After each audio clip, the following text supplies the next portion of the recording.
Chapter 8. The Pine Cones. If you stand in a forest long enough, eventually something will fall on you.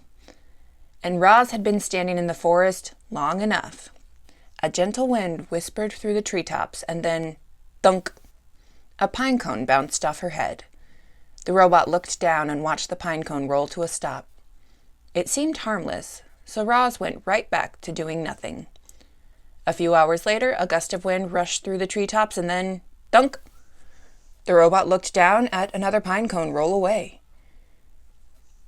And then a few hours after that, a howling wind tore through the treetops. It bent trunks and shook branches, and then, thunk, thunk, thunk, pine cones began raining down. Thunk, thunk. Roz felt something like annoyance. Thunk. She quickly scanned the area for somewhere safe from pine cones, and she spotted the perfect place when she looked up at the huge rocky shape that towered over the forest. Chapter 9. The Mountain. Roz was now stomping her way up the mountain.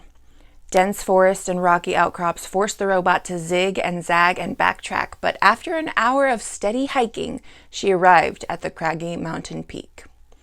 Grasses and flowers and shrubs sprouted from every pocket of soil, but there were no trees at the top. Roz was safe from those annoying pine cones. She dusted herself off and then carefully climbed up a leaning slab of stone to the very highest point of the entire mountain. The robot slowly turned her head completely around. She saw the ocean stretching to the horizon in every direction. And in that moment, Roz learned what you and I have known since the beginning of this story. In that moment, Roz finally realized that she was on an island. Roz looked down and surveyed the island. Starting from the sandy southern point, the island grew wider and greener and hillier until it finally jutted up into the rocky cone of the mountain. In some places, the mountain fell away, leaving sheer cliffs. A waterfall rushed off one cliff and fed a river that wound its way through a great meadow in the center of the island. The river flowed past wildflowers and ponds and boulders and then disappeared into the forest. Blurry shapes suddenly cut through the robot's vision. She refocused her eyes and saw vultures circling above the foothills. Then she noticed lizards warming themselves on a distant rock. A badger peeked out from a berry bush. A moose waded through a stream. A flock of sparrows turned in perfect unison above the trees. The island was teeming with life, and now it had a new kind of life, a strange kind of life. Artificial life. Chapter 10. The Reminder. I should remind you, reader, that Roz had no idea how she had come to be on that island. She didn't know that she had been built in a factory and then stored in a warehouse before crossing the ocean on a cargo ship. She didn't know that a hurricane had sunk the ship and left her crate floating on the waves for days until it finally washed ashore. She didn't know that she'd been accidentally activated by those curious sea otters. As the robot looked out at the island, it never even occurred to her that she might not belong there. As far as Roz knew, she was home.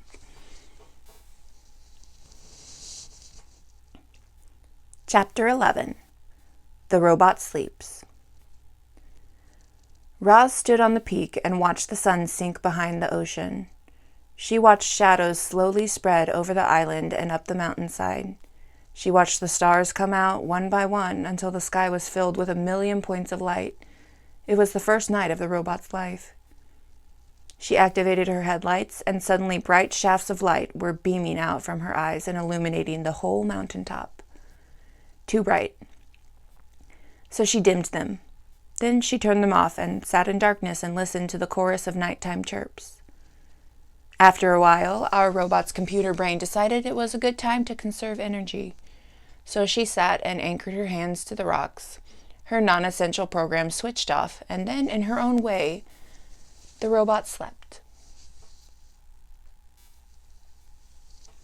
Chapter 12. The Storm. Roz felt safe up on the mountaintop. So she spent the next few days and nights perched on the peak. But everything changed one afternoon when a low-flying cloud crept up the mountain, and Roz found herself surrounded by white. When the world faded back into view, she noticed more clouds floating south past the island. Then she heard a deep rumble behind her. The robot turned her head around and saw that the sky was filled with a swirling wall of darkness. Light flickered here and there. More deep rumbles. A storm was approaching, and it wasn't just any storm. It was as fierce as the one that had sent the cargo ship to the ocean floor. The wind picked up, and the first drops of rain tapped against the robot. It was time to go. Roz unclamped her hands and began sliding down the peak. Hot sparks flew from where her body scraped against the leaning slab of stone. As soon as her feet hit the soil, she was off and running. The rain fell harder. The wind blew faster. The lightning flashed brighter. The thunder cracked louder. So much rainwater was falling that rushing rivers of runoff started springing up everywhere. Roz splashed down the mountain, searching through the gloom for any kind of shelter. But she should have watched where she was going. Her heavy feet slipped and tripped, and she tumbled right into a mudslide. Our robot was helpless. The river of mud whisked her downhill, slamming her into rocks and dragging her through bushes and sweeping her straight toward a cliff. Mud was pouring off the cliff like a waterfall. Roz frantically clawed at the ground, grasping at anything she could hold on to, but the flow only carried her faster toward the edge. And just as she was about to plunge over the side, she came to a hard, sudden stop. Mud surged around her, spraying into her face and pinning her against some solid thing. She blindly felt with her hands and recognized the thick roots and trunk of a pine tree. In an instant, she was pulling herself up into the branches. The wind whipped across the mountainside, and Roz heard the familiar thunk of pine cones pelting her body. But she didn't mind them. She was just happy to be safe from the mud flow.